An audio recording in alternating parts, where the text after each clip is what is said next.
mas o tema hoje vai ser psiquiatria e ou psicoterapia, não é? E espiritualidade. Foi um tema também que me pediram.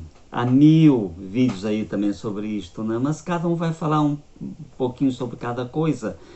E nós vamos fugir dessa parte acadêmica de dizer essas histórias todas de pesquisas científicas e vamos às coisas mais práticas. De onde surgiu isto? Bom, o ser humano até o século XVII, ali, lá no tempo de Descartes, eram os pajés que curavam as pessoas, os médicos eram os pajés, no Egito eram os faraós, na Idade Média, na França eram os reis que impunham as mãos. Então a religião e ciência eram unidas. Geralmente eram os mesmos sacerdotes que eram médicos, que curavam, né? A ciência estava ligada muito à religião. Com René Descartes e Isaac Newton, separaram a religião da ciência e a ciência caminhou sozinha. Por um lado foi bom, né? Porque livre da religião, livre dos dogmas, a ciência pôde avançar mais rapidamente, mas ao mesmo tempo criou uma cisão em que agora o ser humano era dividido, né?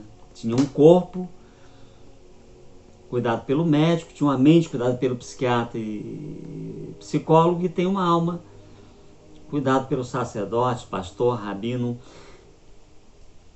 Ok, mas temos que pensar que nós somos, essa trindade é unida, nós somos corpo, somos mente, somos alma, exceto para os ateus. Então, às vezes há coisas que têm que ser trabalhadas no consultório nos 3 níveis. Imagina uma pessoa que não frequenta uma religião e que está com falta de propósito na vida. O terapeuta, às vezes, é o único que vai estar ali naquele momento pronto para ajudar aquela pessoa a buscar um sentido da vida, buscar um propósito da vida. Isto passa pela espiritualidade, passa pelas religiões. E se o terapeuta não tem essa visão, ele não trabalha essa espiritualidade, ele fica sem saber o que fazer, porque as técnicas acabam quando chega na espiritualidade. As técnicas são para o corpo, são para a mente. Até Freud, 1900 aí, não existia psicoterapia, não existia psicólogos, só existiam psiquiatras. Tanto que Freud foi inicialmente psiquiatra, né? E Freud descobriu o inconsciente. Deu esse grande avanço de descobrir o inconsciente. E aí achou que todos os traumas dos seres humanos eram ligados à sexualidade. Agora ninguém sabe que Freud se fixou na sexualidade por um problema seu pessoal. Freud era judeu, casado, judeu são muito ortodoxos, e no 6º filho dele, está no livro da biografia dele, no 6º filho dele, a mulher teve uma hipotonia uterina. O que é isso? O útero não contraía e ela teve hemorragia. Aí colocaram um gelo, massagearam o útero e conseguiram salvá-la. E o médico disse para Freud, olha, naquele tempo não tinha camisinha, pílula, né? Ligadura, vasectomia, não tinha nada disso. E então o médico falou para Freud, se ela tiver mais um filho, ela morre do parto. E a partir daí Freud para de ter sexo para não perder a esposa. E logicamente, depois ele vai ver isto, né? Quando a sexualidade é reprimida, ela vai sair por algum lugar. Saiu por ele pelos sonhos eróticos. E aí toda a teoria da sexualidade se dá através dos sonhos eróticos de Freud. E aí ele então entende que toda a sexualidade reprimida gera as neuroses. Legal, mas não é só isso. Não quer dizer que não existe isso. Repressão sexual. Eu diria que hoje não existe mais. Hoje existe mais liberdade sexual, né? do que repressão, mas acho que existe mais libertinagem, mas não vamos discutir isso agora, que não é o tema. Mas na época época vitoriana, né? As mulheres não podiam ter orgasmo, senão eram chamadas de prostitutas. Há o caso aqui no Brasil das negras que vieram da África e elas tinham orgasmo porque era permitido lá na cultura delas, e os donos de engenho adoravam ter elas como amantes porque elas tinham orgasmo e as brancas não podiam, porque se tivessem orgasmo eram prostitutas. Olha que loucura chega ao ser humano. Então, Jung, discípulo de Freud, vai para a Índia, Nepal, vai para o Oriente, estuda as religiões do Oriente e fala assim, lá a sexualidade totalmente diferente, livre, sem repressão.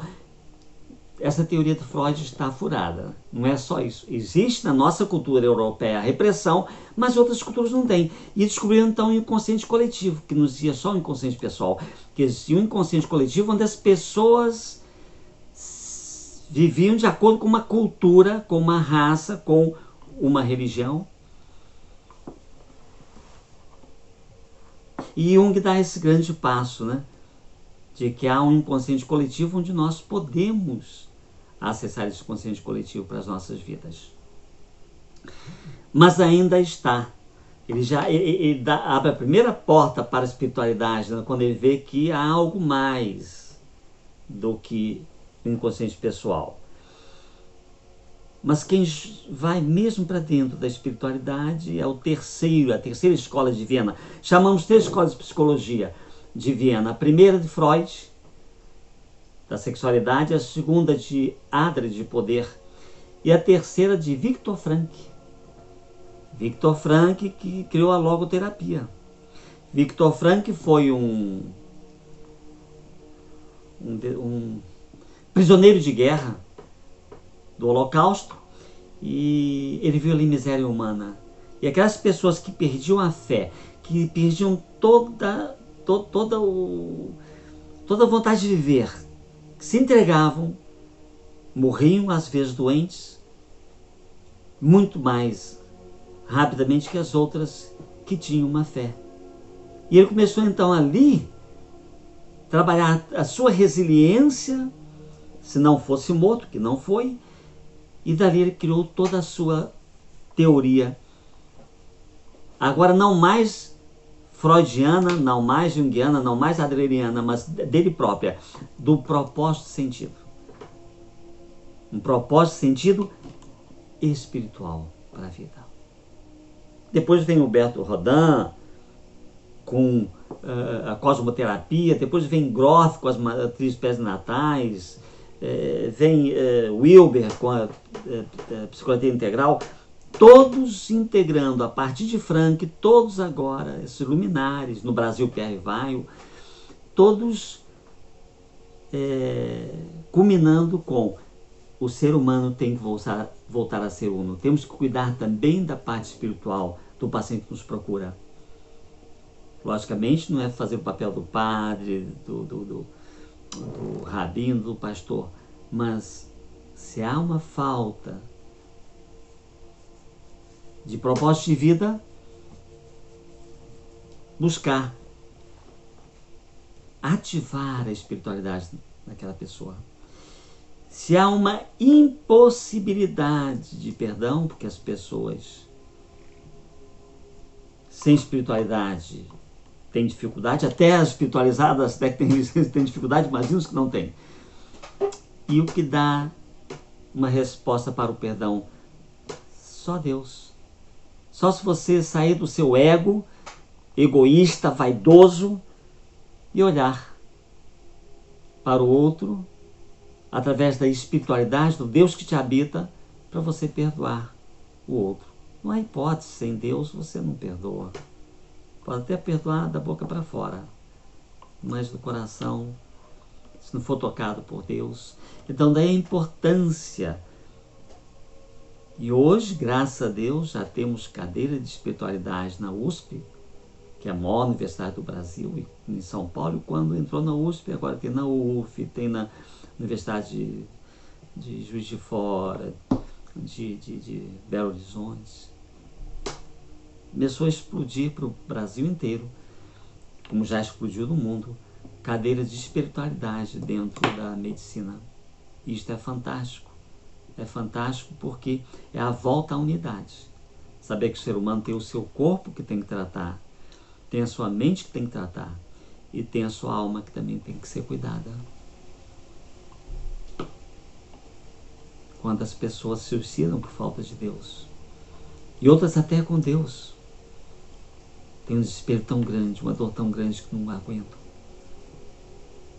Então tenhamos compaixão para essas pessoas que sofrem e vamos ajudá-las. E se você é uma dessas pessoas, procure ajuda. Um terapeuta que nós chamamos hoje de transpessoal. Um terapeuta que não tenha só a visão do ego, mas que tenha a visão do ego e do além do ego.